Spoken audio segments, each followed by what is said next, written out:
आज आपल्या मनसे कार्यालयामध्ये या ताई आपल्या पेटवाडीतल्या रहिवासी आहे. आज ह्या मारवाडी व्यापाऱ्यांनी त्यांच्याशी उत्तर डायरेक्ट मराठीबद्दल काही गोष्टी बोलल्या. ताई जवळ तुम्ही 2 मिनिटं सांगा काय बोलला.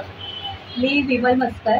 मी सोमवार दिनांक 2 तारखेला मी संध्याकाळी 7:30च्या दरम्यान ह्या महादेव स्टोर या माणसाच्या दुकानात मी गेले.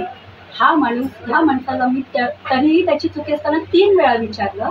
हा बोलतो मारवाडी में बात करने का. मी याला 3 वेळा विचारलं क्यों 3 वेळा विचारलं. तरी हा माणूस मला म्हणतो बीजेपी आया है तो मारवाड़ी में बात करने का, मराठी में बात करने का नहीं. अभी मुंबई बीजेपी का, मुंबई मारवाडी का. तर आता ह्याच्यावर तोडगा काय. सॉरी बा, मला ह्या बाबतीत आता मलाही न्याय पाहिजे आणि सर्व मराठी बांधवांसाठी आणि भगिनींसाठीही न्याय पाहिजे. आणि आम्हाला आता ह्या आमच्या महाराष्ट्रात आम्हाला हक्क पाहिजे. आणि मी कंप्लेंट घेऊन लोढा साहेबांकडे गेले होते. तर लोढा साहेबांनी मला उद्धटपणे उत्तर दिलं की ये हमारे में झगड़ा लगाने का काम कर रहे हैं. तर आता मी यांना उत्तर काय द्यायचं.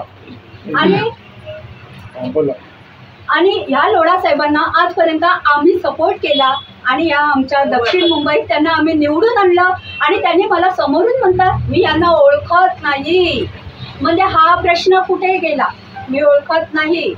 तुम्हाला ओळखच पाहिजे का. तुम्ही आमच्या मलबार हिलचे जर तुम्ही आमदार आहात तर तुम्हाला ओळखच पाहिजे का. म्हणजे ह्या मलबार हिलमधला प्रत्येक नागरिक तुमचा ना. मग त्यांची कंप्लेंट तुम्ही ऐकून तो प्रॉब्लेम सॉल्व्ह कोणी करायचा. सॉरी होने बोलेगा मैं क्या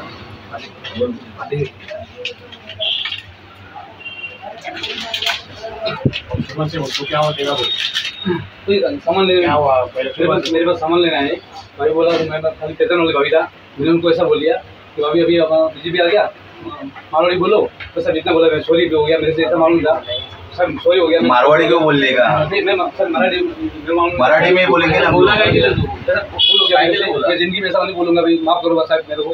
मारवाड़ी बोलेगा सर मेरे मजाक में किया. पेतन वाला भाभी था. मजाक ऐसा मजाक मारवाड़ी क्यों बोल देगा.